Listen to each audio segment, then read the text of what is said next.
Bom dia, pessoal. Estão todos me ouvindo? Então, vamos dar início à chamada, tá? Eu peço para os que estão presentes que escrevam presente aí no chat, certo? Como vocês podem ver no CIGA, eu já coloquei o tópico da aula de hoje, os slides, tá bom? A gente vai ver a parte de entrada e saída. Como vocês podem observar, a gente pulou um pouquinho aí o roteiro do plano de ensino. Mas a gente vai... É porque, para não atrasar muito o curso, eu vou procurar no dia da aula, dar logo o conteúdo do dia, e o que tiver atrasado eu vou tentando colocar no SIGA ou em aulas gravadas ou marcando algumas aulas extras.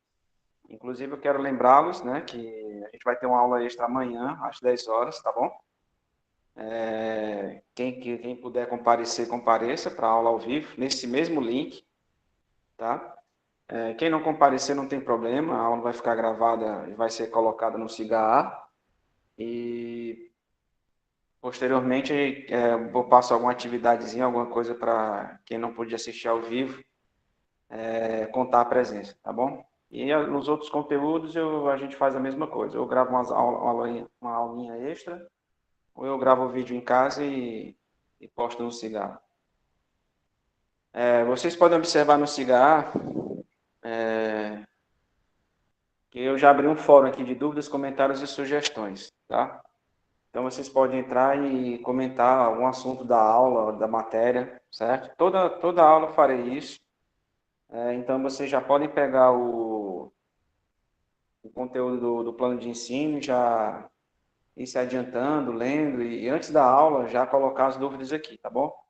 Então, já para a próxima aula, na terça-feira que vem, eu vou colocar o conteúdo da aula 9 e vou abrir um fórum para a aula 9. À medida que vocês já forem estudando o conteúdo da aula 9, vocês já podem ir postando no fórum, que eu dou uma lida e na hora da aula eu vou comentando e tirando algumas dúvidas. Eu sei que vocês devem ter aula amanhã de 8 a meio-dia, por isso que eu disse que a presença não é obrigatória, tá?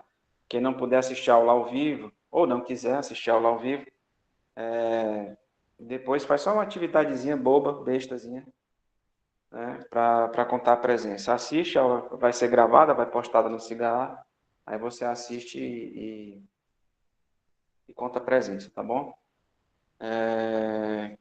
Quem for escrever no chat presente, por favor, escreva presente. Tem pessoal que faz as brincadeiras, né? Fica colocando presidente, presunto, passado, pretérito, futuro, sabe? E eu só quero deixar claro o seguinte, que não sou eu que olho, não é ninguém, não é nem um ser humano, tá? Que olha o chat para ver quem escreveu presente, não. Eu fiz um scriptzinho em Python, né? E aí, o que esse script faz? Ele pega o arquivo de texto, que é o arquivo aí do chat, que fica gravado também, né? Junto com a aula. Aí ele lê esse arquivo, vai procurar a palavra presente, tá? Não é case sensitive, então você pode escrever com letra maiúscula, minúscula, intercalar, não importa. Então, na hora que ele encontra uma linha com essa palavra presente, ele vê quem foi que escreveu, né? Aí ele vai no cigarro e lança a presença, tá bom? Então, são importantes duas coisas. Você escrever presente, não escrever aqui, oi, nem presidente, nem presunto, nem qualquer outra coisa, senão vai levar falta. E a outra coisa importante é que o seu nome de usuário que esteja sendo apresentado aí tem a ver com o seu nome mesmo, né? Que ele vai fazer uma leitura no cigarro, aí se o seu nome, sei lá, é Francisco José dos Santos e você colocar Chico Santos, ou então colocar Naruto Kyokushin, né? Ou Sambando contra o Capital. O script não vai achar você no cigarro e você leva falta, tá? Não, basta colocar presente. Só coloca presente, certo? Ele vai ler quem foi que escreveu. Ele vai pegar o nome de usuário e vai ver quem foi que escreveu o presente. Aí vai ler no cigarro quem é, certo? Josafá Dieb, seu nome não está igual no... Não tem importância, o nome não está completo, nem está igual no cigarro, tá? O importante é que, por exemplo, se o seu nome é João Antônio da Silva Ribeiro e o seu nome de usuário é Antônio Ribeiro, o script ele consegue te identificar, Ele só não vai conseguir te identificar se você for, por exemplo, Francisco Pinheiro, você coloca Chico Pinheiro, né? Aí talvez ele não consiga identificá-lo, certo? É só para deixar claro, tá bom? Então vamos lá. Eu sei que é um salto grande para a gente ir para entrada e saída, né? Eu peço desculpas a isso, tá? Como eu espero que o script. É porque é o seguinte: quando é que vai ser atualizada a presença? Essa aula a gente grava, mas ela demora um tempo para ficar disponível lá no Google Drive, tá? Isso aí não está nas minhas mãos, isso aí é do Google Meet mesmo, da Google. Na hora que ela estiver disponível lá no Google Drive, o script lá em Python vai detectar que a aula está lá e vai buscar o arquivo de texto correspondente. São dois arquivos com o mesmo nome, só muda a extensão, né? Um é o MP4. Não estou vendo ninguém querendo entrar não aqui, não apareceu nenhuma permissão não.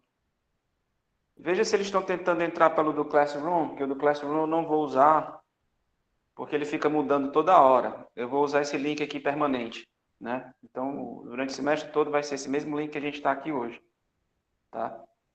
Então, como eu estava falando, demora um pouco a ficar disponível esses arquivos, e são dois arquivos com o mesmo nome, só muda a extensão, né?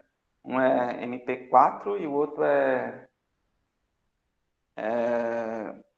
um arquivo de extensão de texto, certo? Não, começou não, cara. Pode enxugar a louça, tá? Aí quando esses dois arquivos estão no Drive, o script vai lá, vê que os arquivos estão lá, procura o arquivo ponto com a extensão de texto, né, das legendas do chat. Aí ele faz a leitura, busca as linhas com presença, vê quem colocou presença, aí ele lança no cigarro. Tá? Então é só no momento que o arquivo estiver disponível, não sei exatamente quando é. Aí é aí que vão ser atualizados.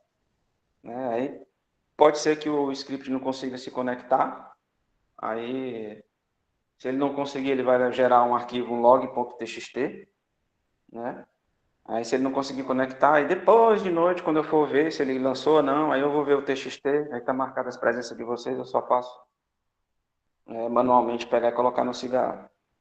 Ok?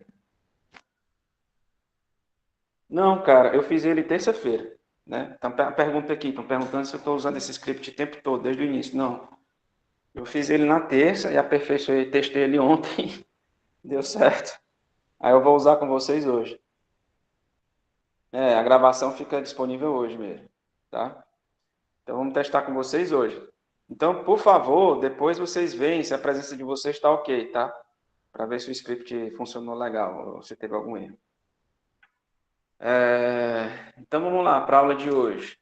Eu também queria antecipadamente pedir desculpas caso eu fique nervoso ou algo do tipo, porque é pelo seguinte motivo, é pessoal, tá? Esse fim de semestre, a minha esposa está defendendo o TCC dela. E eu meio que fui o orientador, né? E ser orientador já é uma tarefa difícil. Ser orientador, ainda mais da esposa. Aí é que é difícil mesmo. E ela vai apresentar hoje, cara. Ela vai apresentar daqui a pouco. Ela tá nervosa, eu tô nervoso. E aí, perdoe aí se caso eu comece a gaguejar, comece a dar. Obrigado, Igor. Tomara que ela consiga direitinho. Vai dar certo, vai dar certo. Aí, perdoe aí se eu gaguejar, se eu esquecer alguma coisa, tá? De antecipadamente eu peço desculpas qualquer. E também foi por conta dessa orientação que eu estava dando, né? Acabou atrapalhando um pouco o meu trabalho aqui e a gente atrasou um pouco. Eu peço desculpas de novo também por isso. Né? A gente não deve deixar o pessoal interferir no profissional, mas infelizmente acabou interferindo e acabou que nesses dias que eu não pude dar aula, foi por conta disso, tá? Mas daqui para frente vai dar tudo certo, ela vai defender, vai estar formada e bola para frente, a gente só tem que se preocupar agora com a UFC, né? E vamos lá. Então, meus queridos, né, vamos começar com entrada e saída, certo? A gente sabe que o computador pessoal, ele tem três componentes principais, né? Que é a CPU, as memórias, que a gente já viu aqui, memória primária, memória secundária, memória terciária. E os equipamentos de entrada e saída, tá? Novamente, eu vou deixar claro aqui, eu sei que foi um salto grande, mas é para evitar mais atrasos na disciplina, a gente está pulando para essa parte de entrada e saída, tá bom? Cada aula a gente vai procurar ver o conteúdo da aula e o que está atrasado a gente vai tentando ver como conteúdo extra. Ou eu colocando o vídeo no Cigar, ou com algumas aulas extras, tá bom? Nas aulas extras ninguém é obrigado a participar, mas quem quiser pode, tá? Então vamos lá, vamos para entrada e saída. São os equipamentos que permitem fazer entrada e saída no computador. Para entender entrada e saída, a gente tem que entender o conceito de barramento. Na maioria dos nossos computadores que utilizamos hoje em dia, tem uma estruturazinha que é... Tá aqui, vocês conseguirem ver, tem umas estruturazinhas, parecem uns fiozinhos colados na placa, tá? É uma estruturazinha de metal, né? E ela serve para quê? Ela serve para passagem de dados. Então, os dados, o fluxo de dados é feito nisso aí. É como se fosse um fio, né, que é soldado, é colado na placa-mãe, tá bom? Então, isso aqui, se você abrir o seu PC, abrir o seu notebook, você vai encontrar alguma coisa parecida com essa figura, tá? Isso aqui é a placa-mãe. O que é que você pode ver nela? Você pode ver o chip da CPU, ver alguns encaixes aqui de módulos DIMM, né, para colocar memória. Você tem vários tipos de suporte, tá? E você vê barramento para todo quanto é lado, né? Como eu falei, barramento é uma estrada, é um cano, é um tubo, é um fio, é um meio pela qual os dados são transmitidos, né? De um canto para outro do, do, do computador, tá? Para a CPU, para a memória, da CPU para a memória, da memória para a CPU, da memória para o disco, toda a comunicação é feita através dos barramentos, tá? E essa aqui é uma estrutura lógica de um computador simples, tá? Você vê que esse computador tem um único barramento para conectar a CPU, a memória e os equipamentos de entrada e saída. Isso aqui é a visão geral da maioria dos sistemas, né? Obviamente, eles não têm só um barramento, eles têm 2 ou mais barramentos, tá? E a gente pode dividir cada dispositivo de entrada e saída em 2 partes. Uma que contém a parte da eletrônica, né? Que é denominada controlador. Lá ela tem um computadorzinho minúsculo que serve, a gente até já comentou sobre isso, que serve para fazer, ele é o computador que controla o dispositivo, tá? E a outra parte que é o que tem o dispositivo de entrada e saída em si. Então, o que é que acontece? Você tem o seu gabinete, tem a sua CPU, aí você vai colocar um dispositivo. Você está interconectando 2 sistemas, 2 computadores. É um micro, né, controlador pequenininho que está no dispositivo. Aí, na hora do encaixe, você vai fazer com que esse sistema converse com o seu sistema principal, com o seu CPU. Tá? Qual a importância do controlador? É para facilitar o projeto, porque aí você não tem que, cada fabricante, se preocupar em fabricar todo o computador, entende? Você pode ter um fabricante que só se especializa em fabricar um determinado tipo de dispositivo. Então, você vai ter fabricantes que só vão fabricar impressoras, por exemplo. Então, ele só se preocupa no projeto de impressora, né? O sistema dele é projetar somente a impressora, como ela funciona. E todo o sistema, como a impressora funciona, só quem vai conhecer e vai controlar é o controlador da impressora, que é um sistema à parte, é um computador à parte. Quando você encaixar a impressora no sistema principal, os 2 sistemas vão conversar, né? A gente já viu isso aí através da linguagem que é fornecida pelo driver da impressora, tá? O meio de comunicação, o driver vai permitir que o sistema operacional do seu sistema converse com o sistema da impressora e você possa usar o seu dispositivo, né? Então, a gente tem essas 2 partes, o controlador do dispositivo e o dispositivo em si, tá? Vamos pegar aqui um exemplo, o monitor. Você tem um monitor, aí o monitor você pode dividir em 2 partes. Você tem o monitor em si. Leonardo, chegando aí, Leonardo, basta escrever presente, tá? A chamada vai ser assim, quando eu disser escrevam presente, vocês escrevem presente, tá bom? Não vou chamar nome de ninguém, não. Já está automatizado, tá? Agora, voltando aqui, que eu me perdi quando eu fui responder a pergunta. Isso, Davidson, a frequência é feita por um bot. tá? Um bot em Python, certo? Então, pois é, como eu falei, vamos pegar aqui o exemplo do monitor. O monitor é um dispositivo, mas onde é que está o controlador do dispositivo? Está na placa de vídeo. O controlador do dispositivo está na placa de vídeo, tá? Então, você pega a placa de vídeo, encaixa no sistema, certo? E aí, na placa de vídeo tem uma saída para um cabo, que pode ser o VGA. VGA acho que quase ninguém usa hoje em dia. Tem o cabo DVI, que você pode fazer o encaixe. Tem os que estão sendo mais usados atualmente, que é o cabo HDMI, né? Então, você vai encaixar o controlador com o dispositivo em si, através do cabo. E o que é interessante? O monitor ele mostra bem a separação entre controlador e dispositivo. Porque nesse exemplo do monitor, você pode mudar o controlador. Você pode comprar uma outra placa de vídeo, né? Uma que tenha uma aceleração 3D, né? Uma que tenha suporte a Ray Tracing, né? Tá na moda agora, todo mundo quer Ray Tracing, né? Uma que tenha mais memória RAM, sabe? Então você pode trocar o controlador trocando a placa de vídeo. Então é só para deixar claro que existe essa separação entre o dispositivo em si e o controlador, ok? Tá aqui, né? Nesse slide tem um exemplo aqui de algumas saídas. Você tem essa azulzinha, que é a saída VGA. Você tem essa metálica mais em cima, que é a saída DVI e a saída HDMI.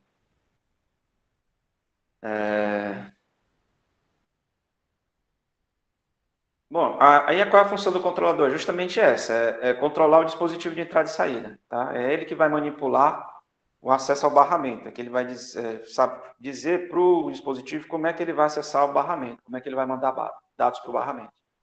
Vamos pegar aqui um exemplo. Você tem um programa e esse programa quer ler dados do disco. Tá? Então, o que ele vai fazer? Ele vai enviar um comando ao controlador de disco. Né? Um comando de busca, por exemplo, de leitura, os comandos, né, que o driver de disco suporta.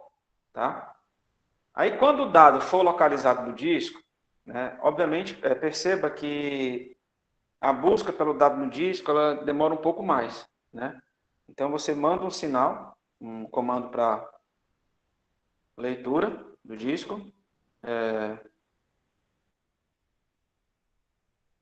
Você manda o comando de leitura para o disco e espera ele ler. Certo? Então, o disco vai localizar o dado, onde é que ele está armazenado. Né?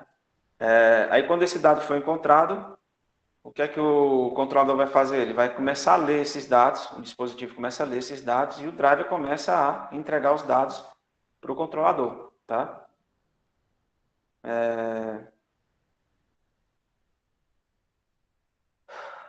Então, a função do controlador, nesse caso, é pegar esse fluxo de dados que está vindo na forma de uma série de bits, né?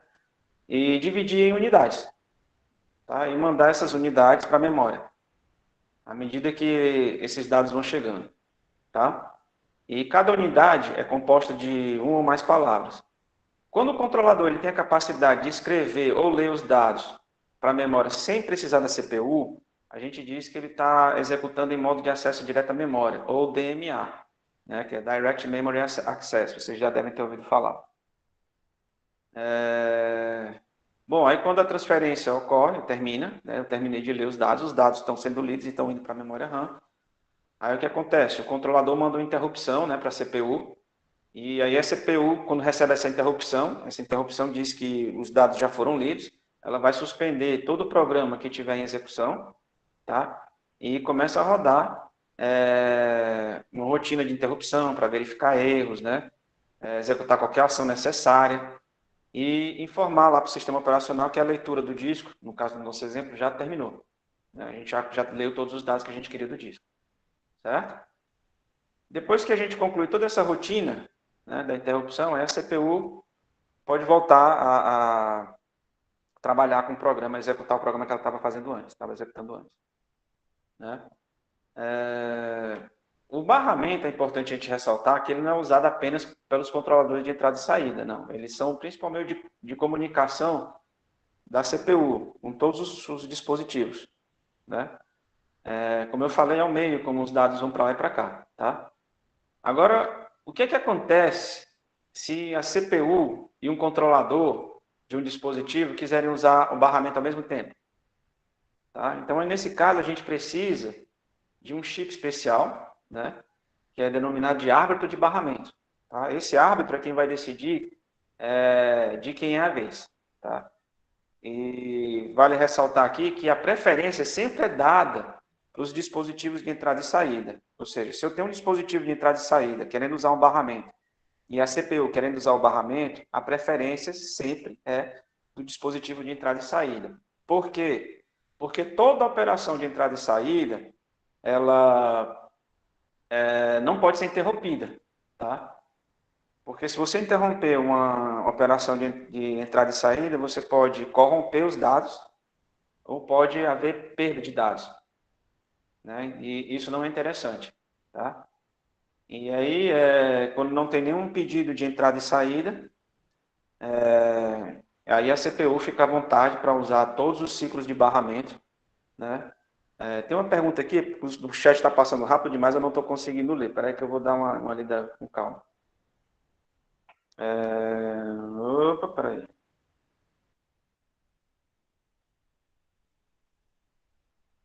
Tá, certo. O Jeff está perguntando, né, se é possível controlar o fluxo de dados ou um programa decide para onde vai os dados. A gente tem um hábito de barramento, tá? Como eu falei, que vai decidir se a CPU ou a entrada e saída vai usar o barramento. Para onde os dados vão, hoje em dia, é feito mais ou menos como é feito na internet. Certo? Se você sabe como funciona a internet, isso no barramento. Né? Hoje em dia é feito mais ou menos nesse tipo. Tá? Então vamos lá. Qual a vantagem dessa abordagem? Né? É justamente você fazer, acho que até alguém falou aí, de fazer upgrade do sistema. Né? Você pode comprar um processador melhor, uma placa-mãe melhor, né? E manter todos os seus periféricos. Você pode manter o seu HD, você pode manter seu monitor, teclado, mouse, você pode manter tudo. Você faz um upgrade, por exemplo, de placa-mãe, de processador. Você pode fazer upgrade de memória RAM. Tá entendendo? Então, isso abre essa possibilidade. Você tem um equipamento que é mais flexível para que você não precise comprar todo um sistema novo, né? Ah, eu quero uma placa de vídeo melhor. Aí eu não vou comprar todo um sistema novo só para ter a placa de vídeo melhor. Não, eu compro a placa de vídeo melhor, tiro a minha placa antiga e coloco a placa nova. Quero um processador mais rápido. Eu vou lá, tiro o processador, coloco o processador mais rápido. Então, comprei um computador novo, mas eu vou continuar com o mesmo teclado, mesmo mouse, mesma impressora, mesmo scanner. Eu tenho essa flexibilidade que nos sistemas antigos eu não tinha. Né? Nos sistemas antigos eles eram fechados e a gente não tinha essa flexibilidade. Os sistemas antigos funcionavam mais ou menos como os consoles, né, de videogame de hoje em dia. Por exemplo, quem é dono de um Xbox, não dá para fazer um Xbox One, por exemplo. O cara não consegue fazer um upgrade para ter um sistema parecido com o Xbox Series S. Né? Não dá. Ele vai ter que comprar um console novo, né? Um novo, para estar da nova geração. E já com o PC não, o PC ele é todo aberto, ele é todo modular, você pode ir melhorando o seu PC, comprando componentes novos. Isso graças a essa visão, né, de você ter as portas, ter os barramentos e ter as portas dos encaixes, né, de ele ser todo de encaixe. Tá? Bom, aí uma coisa que aconteceu na época é o seguinte, tá? Os processadores evoluem, os componentes evoluem, certo? E normalmente o que se fazia? Você evoluía o sistema e mudava a forma como o barramento era construído. Tá? E a IBM, ela aprendeu isso da forma mais dolorosa possível. Porque ela tinha a linha aí da esquerda que vocês podem ver, a linha do IBM PC PS1. Não é PlayStation não, tá? É o PS/1. E ela tinha um tipo de barramento, né? Que era denominado barramento ISA. Não é a arquitetura de ISA, não, de linguagem de montagem, não, entendeu? Daquele nível de montagem, não. É outro ISA, né? Esse ISA aqui é o Industry Standard Architecture, tá? E por muito tempo, a maioria dos fabricantes de dispositivos usava esse barramento ISA, né? Aí a IBM lançou o PS2, Aí o que aconteceu? Ela usou um novo tipo de barramento, tá? Que não era compatível com o ISA. E aí foi muito difícil para ela, porque como o IBM PC é uma arquitetura aberta, a IBM abriu projetos para que outras empresas, inclusive as empresas concorrentes, né, pudessem construir os seus PCs, né? Porque o objetivo era fomentar o mercado, era alimentar o mercado, fazer o mercado crescer, tá? Aí o que aconteceu? A IBM era líder do mercado, só que aí com o PS2 todo mundo usava o barramento ISA. E nenhum fabricante de dispositivo queria perder o investimento feito para construir os dispositivos compatíveis com o ISA, para que eles funcionassem no PS2. Aí na próxima geração, o que a IBM teve que fazer? Ela teve que dar suporte aos dois barramentos, ao barramento ISA e ao barramento PS2. Tá? Hoje em dia, o barramento ISA ainda é usado em alguns sistemas legados, né? Mas no PC atualmente o padrão é outro, né? É mais rápido, é mais confiável, tá? E só lembrando que esse ISA não é aquele ISA da arquitetura de conjunto de instruções, não, né? Instruction Set Architecture, é Industry Standard Architecture, são dois ISAs diferentes, tá? Vale ressaltar isso aí. Bom, o mercado pressiona por duas coisas, há duas pressões do mercado, tá? Primeiro, o mercado quer computadores melhores, mais rápidos, mais potentes. Em compensação, não querem mudar os padrões. Vocês conseguem entender, né, esse conflito. Por exemplo, todo mundo quer um computador mais rápido, mas ninguém deseja mudar o barramento. Porque mudando o barramento vai mudar toda a comunicação entre os dispositivos, isso leva a você mudar todo o projeto do dispositivo que você já está acostumado a vender no mercado. Tá? Então você tem esse conflito.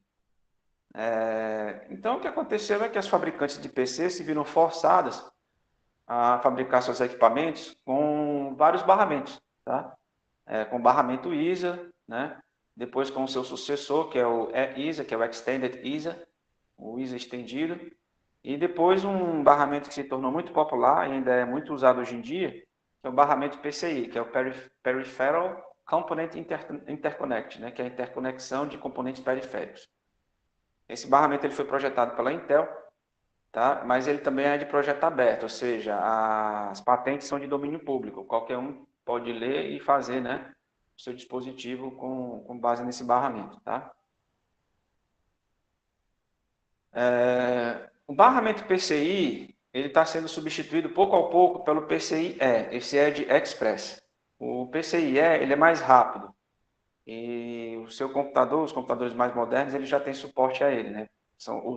Dão preferência a usar o PCIe. Né? E os mais antigos, eles ainda usam o PCI, o PCI é mais lento.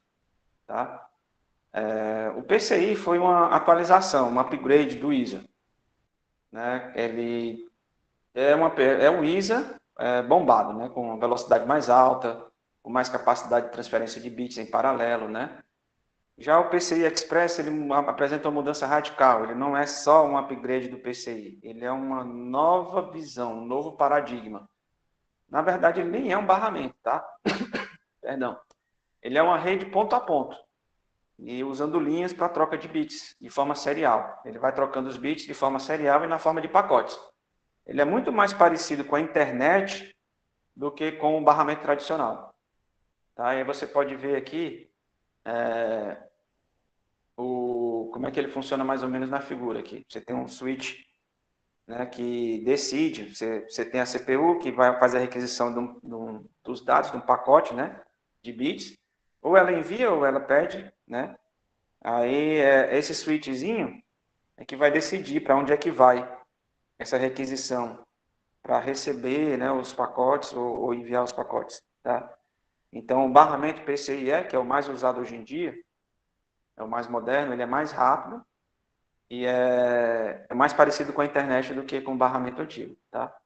Outra coisa que a gente tem que destacar do PCIe é que, ao contrário do PCI, ele não é em paralelo. Ele é serial, ou seja, você só tem um caminho de comunicação. tá? Que a gente chama de trilha, né? Enquanto que o PCI você mandava, por exemplo, eu vou mandar 8 bits, então talvez eu tivesse 8 trilhas, 8 caminhos diferentes, eu podia mandar esses 8 bits de uma vez. Pode parecer que o PCI fosse mais rápido, né? Porque você está mandando esses 8 bits de uma vez. No PCI não. No PCI você só tem uma trilha, você vai mandar esses bits em série. Tá? Então, pode ser que aparentemente, à primeira vista, o PCI fosse mais rápido. Mas acontece que pelo fato de ser em paralelo, existe um fenômeno que é chamado de skew, ou distorção. Você imagina, vamos imaginar o seguinte, que cada um, vamos juntar eu e mais 7 de vocês, nós 8 aqui, e a gente vai, nós somos bits, tá? E a gente vai de bicicleta daqui para o RU.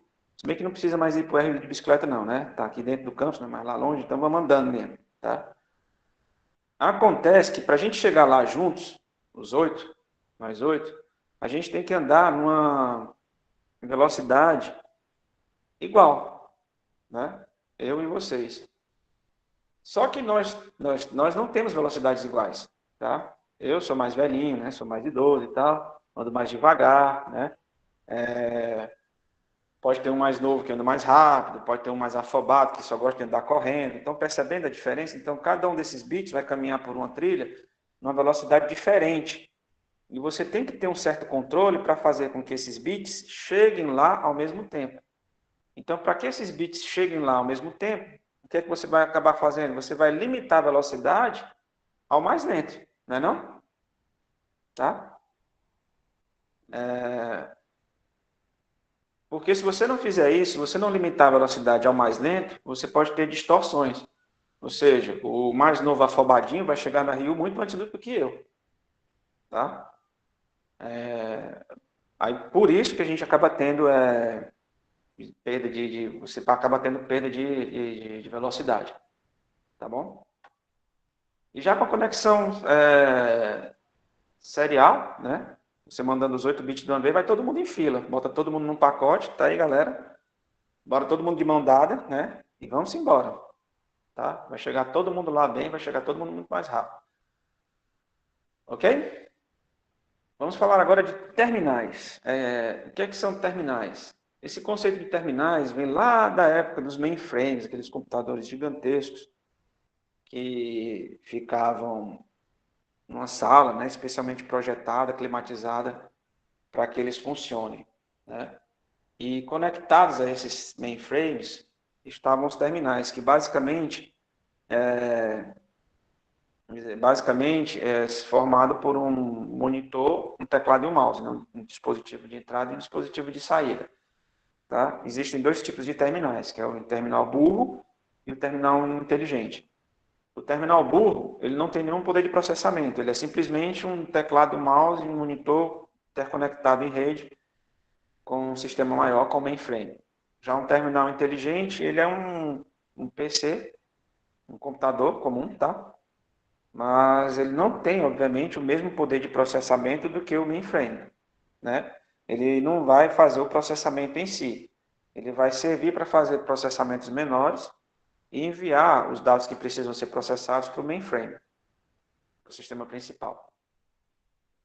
E era um conceito utilizado principalmente na década de 70, que na década de 80, 90 caiu em desuso, mas que agora, né, com a nuvem, a computação em nuvem, a gente pode dizer que a ideia tem voltado à tona, né, tem voltado a ser utilizada. Por melhor que seja o seu notebook, por melhor que seja o seu PC, se você está fazendo tudo na nuvem, está programando na nuvem, né, através daqueles programinhas, faz tudo pelo terminal, né, abre o Firefox e faz tudo pelo Firefox. Vai editar um texto, usa o Google Docs, né? Vai programar, entra naqueles sitezinhos que você digita o código de um lado e do outro lado já tem um terminal que você aperta um botãozinho na tela do site e faz a saída, decoder, né? Então você está usando um terminal, na verdade. Você não está usando o poder de processamento do seu computador. Você está usando o poder de processamento dos servidores. Tá? Então o seu computador, nesse caso, está funcionando como um terminal. Né? E como eu falei, o terminal é composto por quem? Pelos teclados, os mouses e os monitores.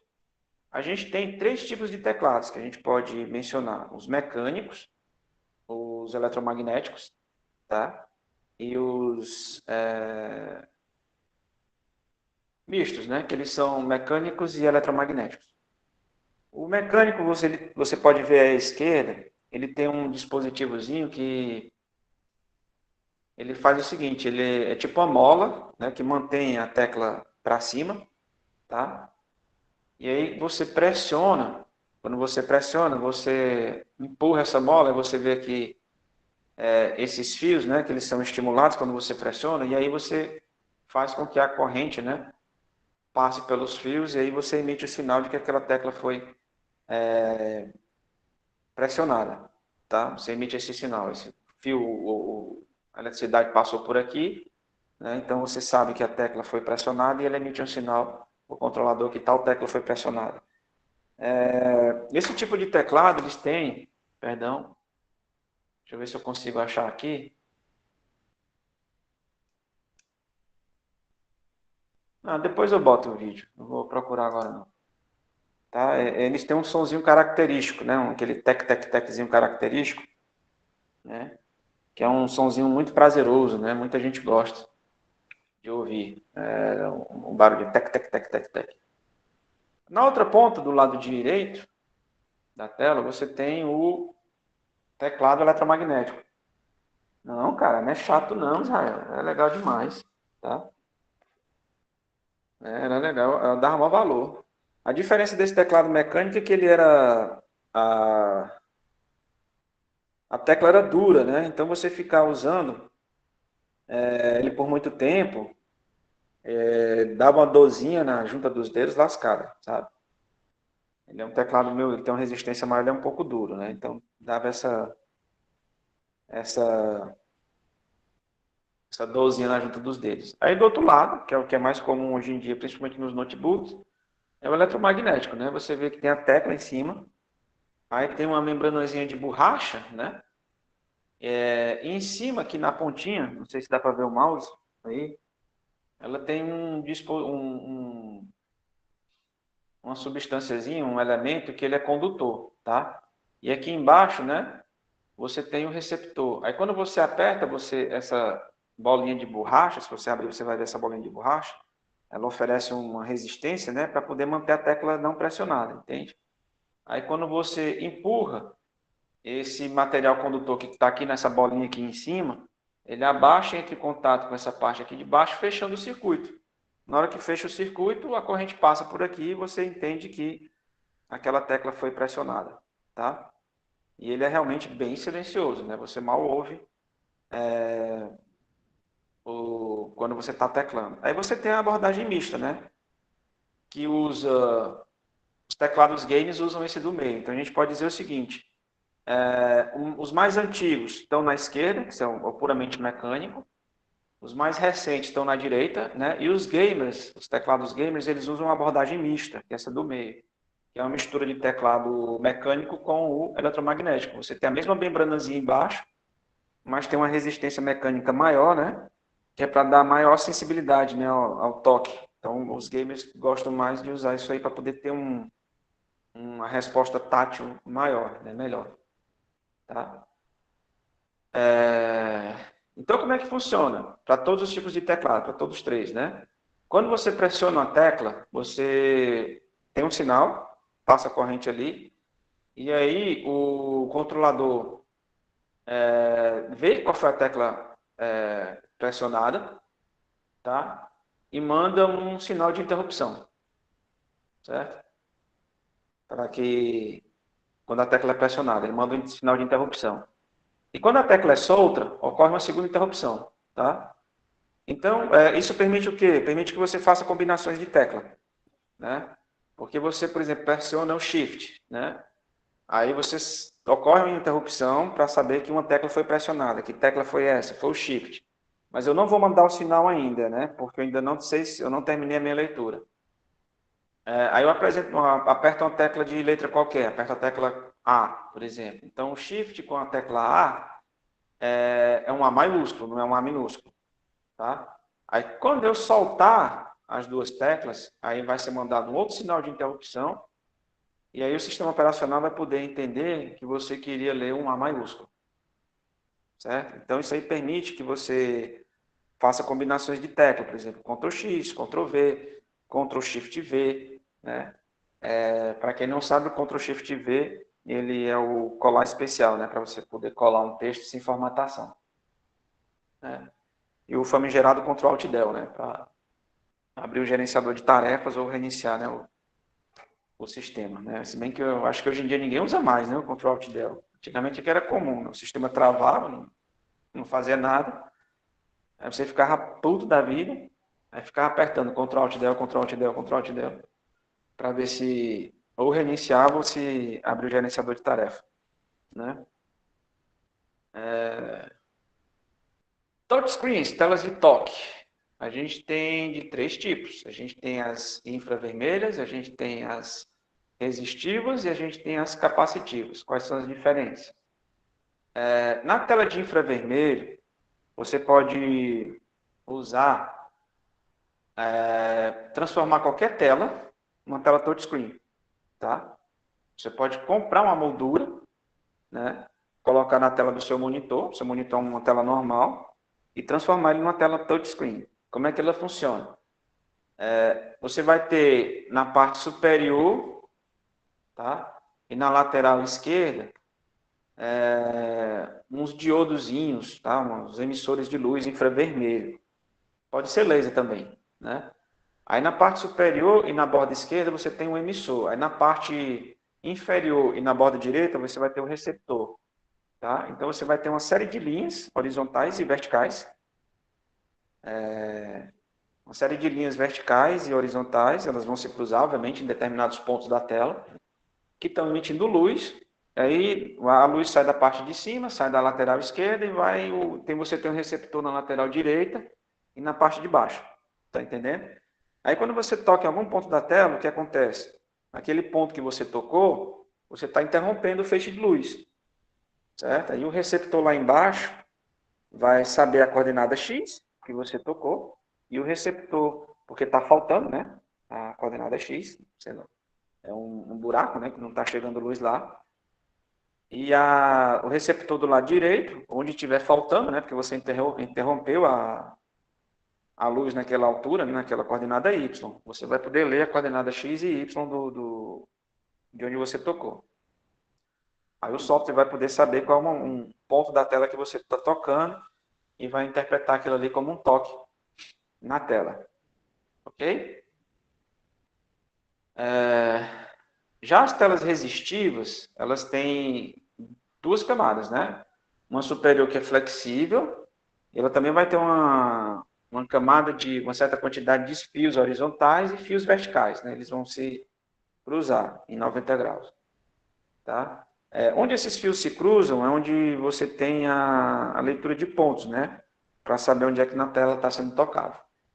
Aí você faz o quê? Você pega um dedo ou um objeto, pode ser a ponta de uma caneta, a ponta de um lápis de borracha, tá? E pressiona, e a tela é flexível, certo? Naquele ponto que você tensionou a tela, ela se flexiona, fazendo com que aquela grade de fios, né, horizontais e verticais, elas se toquem. Na hora que elas se tocam, fecha o circuito e você sabe onde a corrente está passando naquele ponto, você vai poder fazer a leitura, né? De que ponto está sendo tocado. Entenderam? O grande problema, tanto da tela de infravermelho quanto da tela de touchscreen, é que elas só dão suporte a um toque.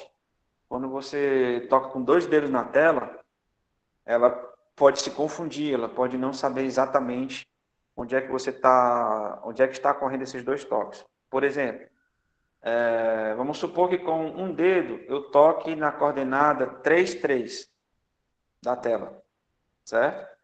Aí com o outro dedo eu toque na coordenada 8,8 da tela. Essas 2 telas, tanto a de infravermelho quanto a resistiva, ela não vai saber se você está tocando nas coordenadas 3,3 e 8,8, ou se você está tocando na coordenada 3,8 tá? E 83, né? Porque se você prestar atenção, 3, 3, 8, 8 formam dois vértices opostos de um retângulo. E essa leitura dessas duas telas é feita justamente por essas como fios perpendiculares, né? Então, ela não vai saber se você está fechando o retângulo no 3388 ou se está fechando um retângulo no 3883, porque são os mesmos componentes que estão causando interrupção, tá, dos receptores. Aí você não tem capacidade de fazer a leitura de dois toques. Essas duas telas só servem para um toque só. Entendido?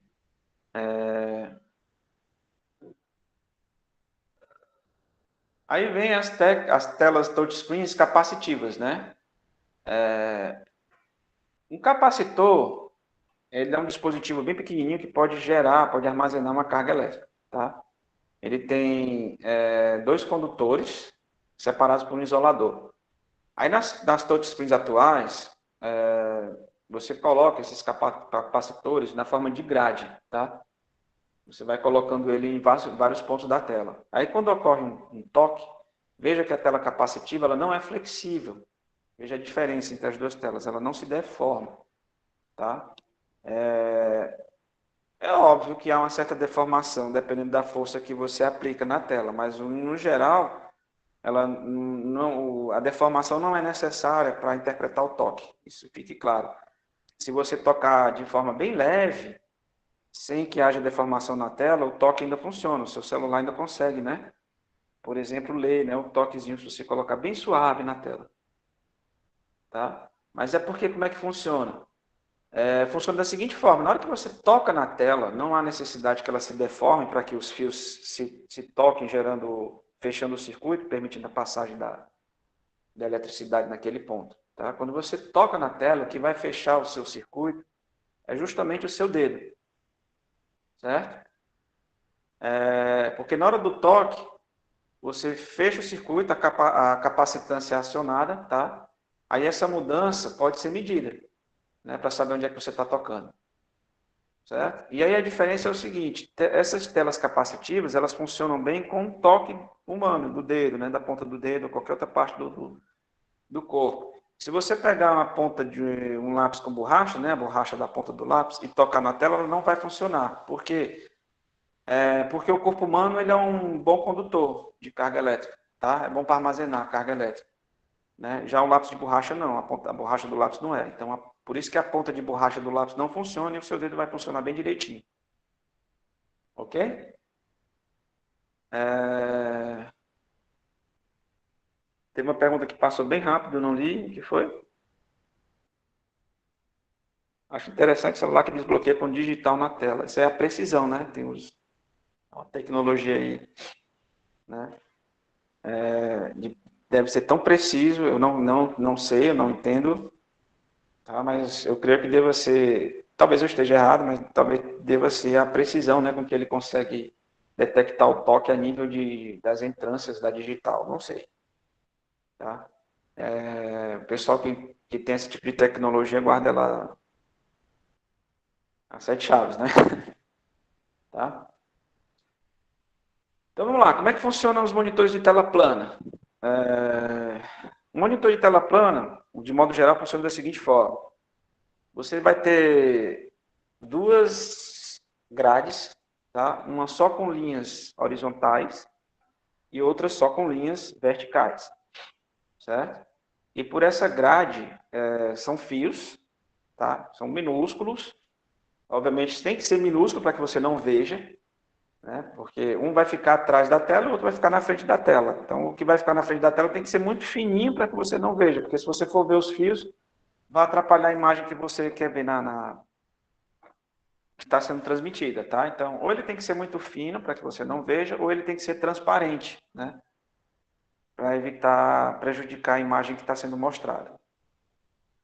E o que é que acontece? Perceba, atrás você tem, por exemplo, as linhas verticais, todas verticais, e na frente você tem linhas horizontais. Se você tiver aí, se você observar, se você sobrepor as duas grades, você vai ver que essas linhas se cruzam, tá? E onde elas se cruzam é onde você pode chamar que ali vai formar um pixel, certo? É um notebook aí, parece uma TV de tubo, mas é só porque é uma ilustração, tá? Uma TV de tubo é bem diferente, certo? Então, onde essas linhas horizontais e verticais se cruzam, é onde vai formar um pixel, porque se você fechar o circuito naquele ponto, você vai gerar um sinal elétrico, né, naquele ponto, que se você tiver um dispositivo ali e que emita luz, né, o pixel vai brilhar naquele ponto. E o que é a imagem? A imagem é a luz brilhando num determinado ponto, tá? E aí você tem três tipos de monitores de tela plana. Então você tem que ter essas duas grades e você vai ter que ter um material no meio. E esse material ele vai ter que ser capaz de emitir luz quando estimulado, certo? Então se eu tenho deixa eu fazer uma conta rápida aqui. Se eu tenho 10 linhas verticais e tenho 10 linhas horizontais, eu tenho 20 pixels. Não é isso? Porque eu vou ter 20, não, 100 pixels, né? Perdão. 10 por 10, 100, né? Porque eu vou ter 100 interseções. A primeira linha vai interceptar as 10 colunas, né? A primeira linha horizontal vai interceptar os 10 fios horizontais, vai ter 10 colunas. Então, para cada 10 linhas horizontais, eu tenho 10 colunas, eu vou ter 100 pixels. Então, quando a primeira linha se encontrar com a primeira coluna e passar uma corrente elétrica ali naquele ponto, e aí eu tenho que ter um material entre essas duas grades que ele emita luz, aí aquele pixel vai acender para você formar a imagem. Então você tem que acender ele com algum objeto, com algum material que emita luz e emita luz colorida, né? Para que a imagem saia colorida. Todo emissor de luz, ele tem que trabalhar com três cores primárias, tá? Que é o famoso RGB, né? Red, Green and Blue. Então esse material que está aí no meio dessas duas grades, ele tem que emitir a luz vermelha, a luz verde ou a luz azul, tá? E a intensidade, né, de brilho vai determinar o quão brilhante a quantidade de luz que está sendo emitida. Aí você tem três tipos de monitor de tela plana, três tipos de materiais, basicamente três tipos de materiais que estão no meio dessas duas grades. O mais antigo deles é o LCD, que é o Liquid Crystal Display. Tá? Ele foi descoberto ainda no século XIX, para você ter uma ideia, uma tecnologia bem antiga. E foi posto em prática, eu acho que em 1968, mais ou menos. Tá? Me corrijam depois lá no fórum se eu estiver errado. É um cristal, ele tem ele tem a seguinte propriedade, ele se comporta como se fosse um líquido, tá? Embora ele tenha propriedades sólidas. Certo? Aí, quando passa a corrente naquele lugar, você muda a polarização do cristal. Na hora que você muda a polarização do cristal, ele emite uma luz. Aí, quando ele emite a luz, você vai poder formar a imagem. Tá? Antigamente, esses telas de cristais líquidos, eles só conseguiam emitir luz ou não luz, certo? Então a imagem era preto e branco. Na verdade, nem era preto e branco, né? Era verde e branco, porque o principal componente da tela era esverdeado, né? Um verde meio amarelado. Era muito usado nas calculadoras. Se você for na padaria, né? Talvez o cara ainda use aquela calculadorazinha, a pilha, né? Aí você vai ver o LCD lá, o cristal líquido. Os minigames antigos, né? Podem ir atrás do Game Boy, funcionavam dessa forma. Aí depois você teve a evolução desse tipo de material, e aí hoje em dia você tem cristal líquido colorido, né? Que emite luz RGB, vermelho, verde e azul, e consegue fazer as imagens que você deseja transmitir na tela, tá? Outro componente, você pode tirar o LCD, pode tirar o cristal líquido e colocar o plasma, que é um gás que fica ali, né? E na hora que ele é aquecido, quando passa a corrente, ele aquece e emite luz. Aí você tem uma série de propriedades químicas e físicas que faz com que esse gás emita luz na frequência, né, da luz vermelha, verde e azul, E aí você consegue combinar essas cores para poder fazer a cor do pixel que você deseja. Tá? E o outro tipo é o LED, né? Que são os Light Emitting Diodes, né? São uns diodozinhos que, quando estimulam, quando passam a corrente elétrica nele, estimula os elétrons dele. Aí, se você lembrar das aulas de química, né? Os elétrons vão para uma camada superior, né? Aí, quando eles vão se esfriando, digamos assim, vão voltando para a camada de origem, né? Eles vão perdendo energia, eles vão emitindo os fótons, né? E vão emitindo luz, né? Quando eles voltam para o seu estado natural. Tá? Aí você tem, dependendo de como você estimula esses diodos, esses elétrons, você tem emissão de luz na frequência visível, em vermelho, verde, azul, em qualquer tonalidade, você pode formar a imagem que você quiser. Opa, alguém está perguntando alguma coisa? Diga lá, Breno. Tá a pergunta ou está só afirmando? Emite luz mesmo. Tá?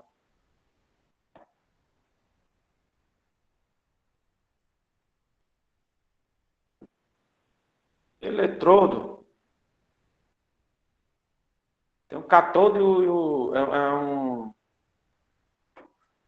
Vamos pegar aí no Google a definição correta, tá? Do eletrodo, mas ele fica emitindo elétrons, né? Emitindo feixes de elétrons, né?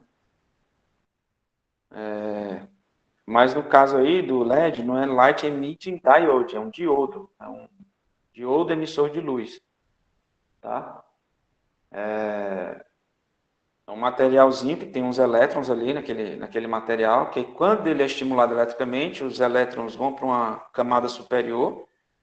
Aí, quando eles vão voltando no seu estado natural, esses elétrons vão emitindo luz, né, na forma de fótons. Tá? Eles perdem energia, eles ganham energia e se estimulam, vão para a camada superior. Aí, quando eles vão voltando para o seu estado natural, eles perdem energia, tá? E no que perdem energia, eles perdem energia na forma de luz, emitindo luz. Aí agora vamos para os mouses, cara. Nós temos 3 tipos de mouse, né? Ou rato. O pessoal de Portugal chama de rato. Aqui no Brasil é que a gente adora termos em inglês, né? Aí, ao invés de chamar de rato, chama de mouse. O brasileiro é tão fã de inglês que até fica inventando palavra que não existe, né? Iniciando o sistema chama de inicializando. A palavra inicializando não existe. O pessoal fez uma tradução direta de initializing, né? Esse é um mouse antigo, tá? Não é o seu mouse ótico, ele não funciona assim, não. Certo? Outro exemplo, né? Esse mouse aí ele era muito legal, porque juntava, não sei se vocês usaram. Qual é a pergunta, Israel, do RGB?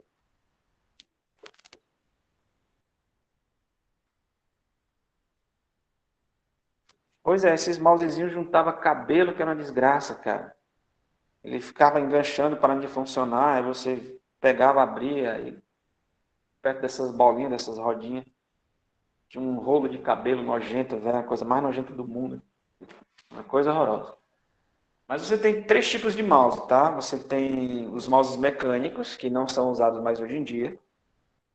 Que se você abrir esse mouse e tirar, olhar você vai ter 2 eixos. Estão percebendo? Um eixo vertical e um eixo horizontal, tá?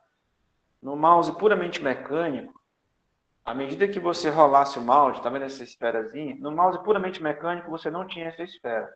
Essa rodinha que fica aqui, ela ficava na parte de baixo do mouse. Então você tinha essa rodinha na vertical e essa rodinha na horizontal. E aí, obviamente, dentro do mouse você tem esses eixos. Aí quando você caminha o mouse para um lado e para o outro, o que é que faz? Essa rodinha gira na horizontal, se você mexer ele horizontalmente, e essa rodinha gira na vertical, se você mexer ele para cima e para baixo, né? Verticalmente. Tá? Na ponta desses eixos, você tinha mecanismos que ficavam tensiômetros, né? Eram tensiômetros que mediam a tensão, o quanto você torcia essa rodinha, né? Esse eixo era torcia, e era usado esse tensiômetro, era usado para medir o quanto o mouse se deslocou, tanto horizontalmente quanto verticalmente. Aí você media essas mudanças e ia fazendo, né, traduzindo essa mudança para mudar o ponteiro que estava na tela, verticalmente e horizontalmente na tela. Depois surgiu o mouse ótico, e o mouse ótico funciona da seguinte forma: você tem um feixe de, ou pode ser um laser ou um LED. Atualmente é mais usado o LED, antigamente usava laser. Ele é refletido por um espelho, tá? E vai para baixo do mouse. Por isso que você vê essa luzinha vermelha. Certo? Essa luzinha, se o mouse estiver parado, tá? O que é que acontece? Ela bate na superfície e retorna. No que ela retorna, o receptor lá, quando esse retorno está sendo contínuo, uniforme, né, sem deformações, o receptor ele entende que o mouse está parado. Tá? Se você mexer para a esquerda, o que é que vai acontecer? As imperfeições da superfície vão fazer com que o receptor ele receba o sinal da luz refletida de forma diferente de como o sinal está sendo emitido. Conseguem compreender? Eu estou emitindo a luz e eu tenho um receptor. Né? E o receptor,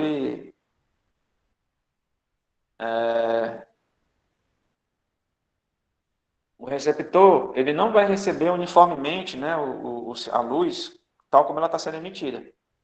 Tá? Se você começar a mexer no mouse, mexer ele horizontalmente, você vai ver que as imperfeições da superfície vão mudar a forma como o receptor está recebendo esse sinal, e ele é capaz de detectar se ele está sendo movimentado horizontalmente ou verticalmente, porque isso aí vai interferir na maneira, né, como a reflexão da luz é feita naquela superfície. Antigamente, para usar o mouse ótico, você não conseguia usar em qualquer superfície, não. Você tinha que ter um mousepad especial.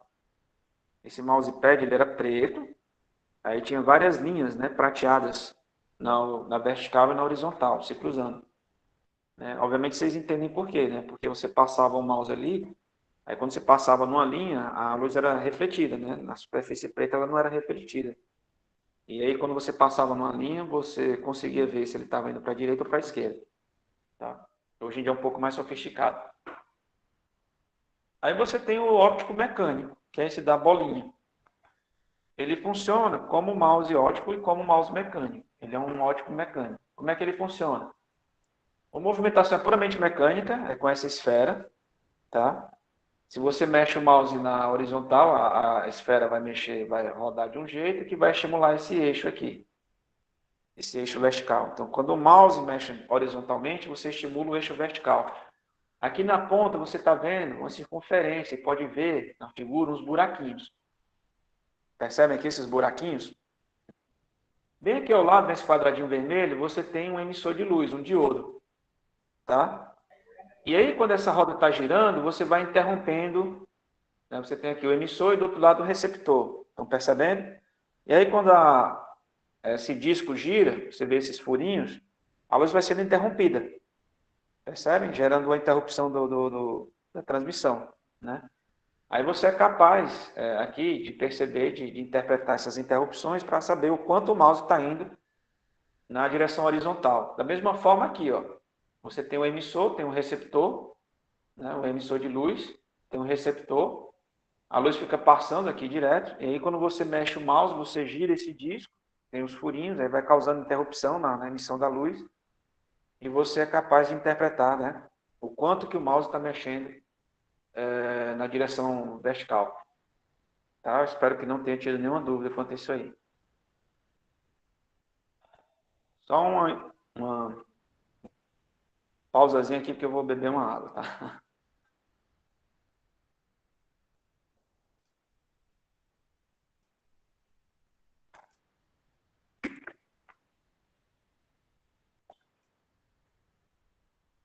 Pois bem, vamos agora para as impressoras, né? Vamos falar dos três principais tipos de impressora, que são a impressora a laser, a jato de tinta, né? E a de cera, certo? E a térmica também. Como é que funciona a impressora laser? A impressora laser, o funcionamento dela é da seguinte forma. Você tem aqui um tambor, tá? Normal, ele É tranquilo aqui, um tambor que ele vai girando aqui, ele gira nessa direção, certo? E, rapaz, Leonardo, não sei se dá para fazer tatuagem com impressora laser não, né? Rapaz, não sei não, sei não, vai se queimar, você vai ver como vai se queimar. Porque é o seguinte, o que acontece? Você tem esse tambor que vai girando, tá? Isso aqui é uma superfície que pode gerar eletrostática, pode ser estimulada eletronicamente. Aqui, enquanto ele está passando aqui, ele está neutro, certo? Aí você tem esse laser. Aí esse laser atinge essa superfície e vai gerar uma carga elétrica na hora que o laser tocar na superfície. Entendido? Então pronto, o laser veio aqui, foi refletido nesse espelho, aí chega aqui e pum, vai gerar uma carga elétrica bem aqui. Quando esse ponto passar no tôner, o que é um tôner? Um negócio aqui cheio de um pozinho preto, tá? Um pozinho preto. E ele, quando ele vê uma carga elétrica, ele se sente atraído, sabe? Ele é atraído pela carga elétrica, é quase como um ímã. Aliás, é como um ímã para ele. Então, esse ponto que foi eletricamente estimulado aqui, na hora que ele passar o tôner, o que é que vai acontecer? Ele vai atrair uma quantidade de pó e vai colar aqui nesse ponto, certo? Tá entendendo? Aí você tem um papel que vem, esse papel passa por esses roletes são aquecidos, são quentes, por isso que o papel, quando sai da impressora laser, sai bem, da impressora laser, ele sai bem quentinho, né? Sai, é. Aí, na hora que ele passa por esses roletes, como está aquecido, o toner, né, que estava eletrostaticamente, né, colado no tambor, ele vai encostar no papel e por conta da temperatura ele vai colar no papel, certo? Ele vai ficar colado. Então ele vai colar no papel e depois que ele passar nesses outros roletes ele vai ser prensado para que ele não saia mais do papel, tá? Aí você tem a imagem impressa, né, no papel dessa forma, tá? Para eu apagar a partezinha que está eletricamente estimulada, né, a eletrostática, antes do tambor chegar de volta ao ponto onde o laser vai estimulá-lo novamente, ele passa por um raspador, tá? Esse raspador, obviamente, ele fica raspando a superfície do tambor justamente para tirar toda e qualquer eletricidade estática que esteja ali, né? Para que o tambor, aquela parte da superfície do tambor, fique pronta para receber o feixe de luz novamente. E quando receber o feixe de luz novamente, eles têm a capacidade de receber uma carga elétrica naquele local e atrair o toner novamente. Ok? As impressoras de laser, elas só imprimem, antigamente, hoje em dia já tem impressora laser colorida, tá? Porque vão usar toners coloridos. Mas antigamente elas só imprimiam, as mais antigas, só imprimiam em preto e branco. Então aquele ponto, ou ele era preto ou ele era branco. Mas aí como é que você conseguia fazer tons de cinza? Era usando essa técnica aqui de meio tom ou dithering, tá? Você, para cada pixel da imagem, vai dividir em regiões, né? De 6 por 6 pontos, por exemplo. Então, você pode colocar até 36 pontos aqui, numa região da imagem que seria um pixel, por exemplo. E aí, da forma como você coloca o toner lá, você pode colocar 2 pontos pretos, né? 4 pontos, 5 pontos. Você tem uma quantidade maior ou menor de preto, tá? Aí você tendo vários pixels desses aí, várias partezinhas desses aí, dessa forma, a uma certa distância, você consegue enganar o olho humano e começa a ter a sensação de que a imagem entra em tons de cinza, ao invés dela ser puramente preta e branca. Mesmo sendo coloridas, elas também, muitas delas usam essa propriedade, de meios tons, tá? De dithering. Aí as jatas de tinta, que são as mais comuns, né? Que a gente está acostumado a usar. Você tem esses cartuchos, na ponta desse cartucho tem um furo, né? São 4 tipos de tinta que a gente usa, né? Perdão, pulei demais. Aí a gente tem que entender duas coisas. A gente tem que entender dois sistemas de cores, tá? A gente tem um sistema de emissão de luz, que é o sistema aditivo, que é o que se usa em dispositivos que emitem luz, por exemplo, o monitor, né, o projetor, tá? Esses sistemas que emitem luz, eles trabalham com um sistema aditivo, que é o que a gente chama de sistemas RGB, Red, Green and Blue. Eles emitem luz nas três faixas. E a combinação de intensidade dessas três luzes primárias, vermelho, verde e azul, vai te dar a gama de cores visível, certo? Então, toda cor que o ser humano é capaz de identificar, ela pode ser obtida por uma soma dessas três luzes primárias, vermelho, verde e azul. Quando você faz uma impressão no papel, por exemplo, é o contrário, tá? Quando você enxerga algo que é vermelho, aí a gente tem que entender o seguinte: você tem aqui um papel, tá? Por que você enxerga o papel branco? A luz, quando ela vem, a luz pura, a luz do sol, né? Quando ela é pura, ela é branca. Ou seja, a luz branca ela é a composição, a mistura de todas as cores visíveis. Então, se você pegar todas as cores, não vou nem chamar de cor, tá? Vou chamar de luz. Se você chamar todas as luzes, você pegar todas as luzes visíveis e somá-las em quantidade igual, misturá-las, você vai ter a luz branca, tá? Então, a partir da luz branca, você pode extrair os componentes de luz que você quiser. Pode extrair luz azul, pode extrair luz vermelha, luz verde, certo? Essa parte de 0 a 255, que foi comentada aí pelo Josafá, é por conta dos bits, tá? Quando você está emitindo uma luz, você sabe que um computador ele é uma máquina discreta, né? Ele trabalha com números discretos. Então, você vai ter que armazenar essa informação em algum lugar. E quando você está trabalhando com componentes, por exemplo, o monitor, está trabalhando com componentes RGB, aí você vai ter que armazenar esses componentes em algum lugar, na memória. E aí convencionou-se separar 8 bits para cada componente. 8 bits para o vermelho, 8 bits para o verde, 8 bits para o azul. Aí quando você tem esses três componentes de 8 bits, você tem um monitor de 24 bits. Tá? Então, se você for lá, propriedades gráficas, propriedades do monitor, propriedades da placa gráfica, você vai ver que o seu monitor tem uma True Color, né? Que é de 24 bits. Você pode notar que você pode aumentar essa capacidade para 32 bits, porque aí você aciona mais uma informação de 8 bits. Você vai ter 8 bits para vermelho, 8 bits para verde, 8 bits para azul e 8 bits para o alfa. O alfa é a transparência. Certo? Em 8 bits eu guardo quanto de informação? 2 elevado a 8 dá 256, né? Então eu posso gravar quanto de quanto aí? De quanto a quanto? Posso gravar de 0 a 255. Por isso que quando a gente fala de computador, cores no computador, na impressora e tudo mais, você fala nessas informações de 0 a 255, porque 0 é 0 daquela cor.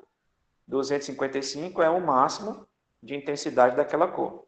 Entendido? Aí, isso aí para dispositivos que emitem luz, tá? Já para os dispositivos que não emitem luz, que são reflexivos, como o papel, né, que é o que vai para a impressora, você não pode trabalhar com um sistema aditivo, tá? O papel ele é branco porque eu já falei que a luz pura, né, a luz ela é branca, ela tem todos os componentes visíveis da luz, né? Ela vai bater no papel e todos os componentes são refletidos, por isso que você enxerga o papel branco, tá? Se você quiser fazer um desenho em vermelho no papel, a tinta que você vai usar no papel, ela não é vermelha.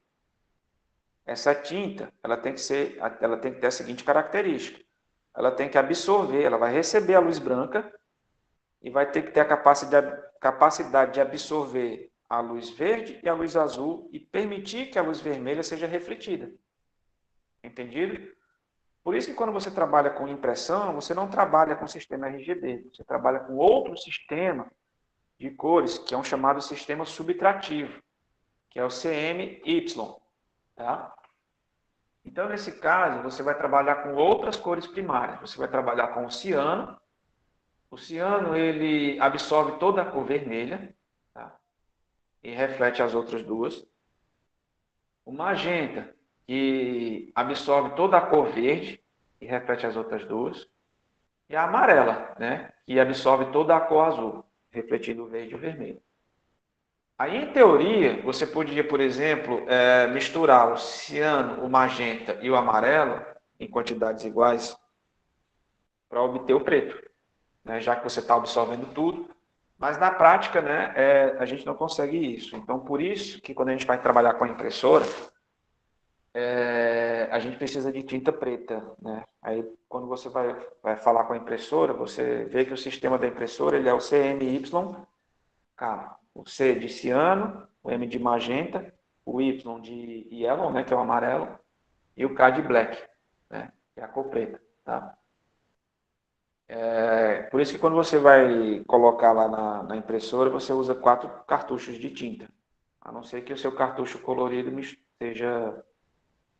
Até o cartucho colorido, na verdade, se você abrir ele, ele tem 3 cartuchos dentro, né? Isso é uma maneira da empresa ganhar mais dinheiro, te vendendo um cartucho com 3 tintas dentro. Porque aí, por exemplo, acabando a tinta azul, você não vai comprar só tinta azul, né? Você vai comprar outro cartucho e vai desperdiçar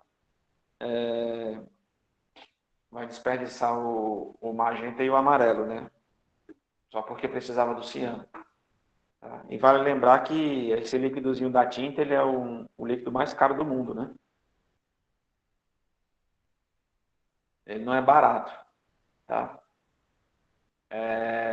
Então, é assim que a impressora jato de tinta funciona. Você tem tintas ciano, magenta, amarelo e preta, e você vai borrifar, né, a quantidade dessas tintas na área do papel, justamente para que você tenha a absorção da luz e a reflexão da maneira que você deseja.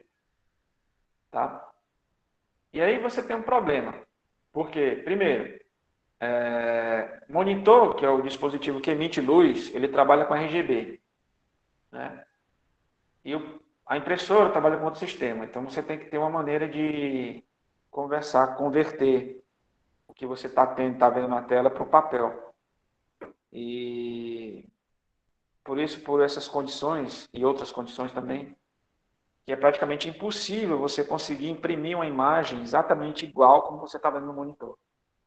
Tá? Existem outros fatores que fazem com que isso aconteça.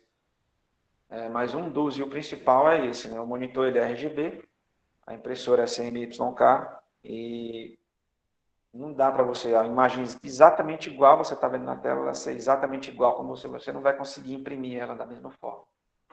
Haverá distorções, tá? Haverá mudanças, né? Ok? E da jato de tinta, como é que funciona? É borrifando a tinta, tá?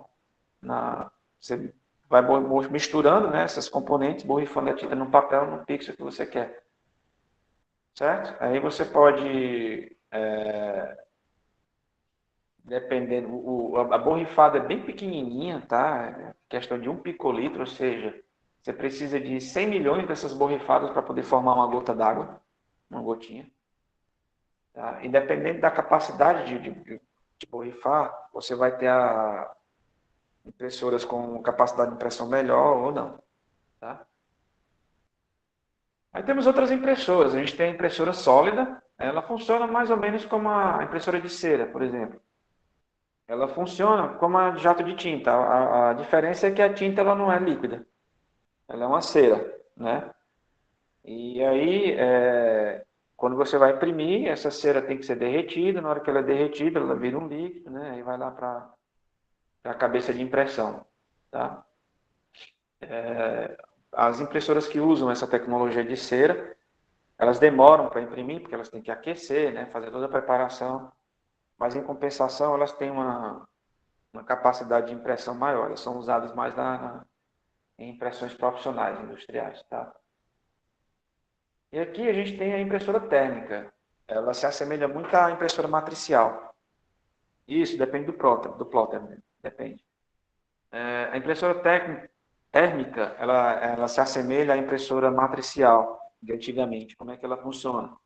Ela tem uma agulha, né? Essa agulha é aquecida, tá? E aí, na hora que ela é aquecida, né?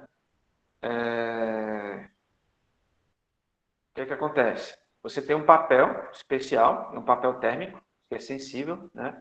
Que na hora que essa agulha aquecida encosta no papel, queima naquela região, tá? Faz uma, aí faz aquela marcazinha preta no local, sabe? Esse papel é como se tivesse um pozinho, entendeu? Embaixo, assim. Aí a agulha bate lá, quente, né? Sai aquele negócio, aquele pozinho, fica quente ali, tá? E você consegue escrever, e ela é muito usada para mercantil, supermercado, né? Tá aqui sua nota, né? Emissão de nota fiscal. E por ser térmico, né? Com o tempo, aquele pozinho, aquele negócio que fica ali, vai desaparecendo com o tempo, né? Vai esfriando, aí o pozinho ele vai despregando. Aí você vai perdendo o que está impresso. Então, é uma coisa de impressão, não é uma impressão permanente, não é um documento permanente. Você vai guardar por tempo indeterminado. É uma coisa que você tem certo, você vai precisar só por um certo tempo, tá? Bom, tem outros equipamentos. A gente tinha que ver modems, né? E sistema de codificação de arquivos, né? De caracteres. Mas eu vou confessar uma coisa para vocês. Eu estou cansado. Então, vamos deixar para depois, tá? Essa parte de modem, né? Pois é, cara, tá batendo a hora do ano. Eu tô muito de curioso para saber se tá dando certo lá o TCC. Então vamos terminar por aqui, tá bom? Depois a gente vê. Hoje mesmo, eu vou ver se eu posto a parte do modem, tá? Eu não vou deixar para depois não, né? Eu vou ver se hoje mesmo, mais tarde, eu coloco já. Beleza? Então, quem tiver presente aí, por favor, escreva presente, né? E como é? Vocês querem falar de impressora 3D? Beleza, eu vou ver se eu pesquiso algum material. Eu não tinha botado aqui nesse slide de impressora 3D. E eu vou ver se eu pesquiso algum material e coloco, tá bom? Então, valeu, pessoal. Muito obrigado. Um abraço. Quem puder estar aqui amanhã, tá? Às 10 horas. A gente vai ter aula de terça amanhã. Ok? Um abraço.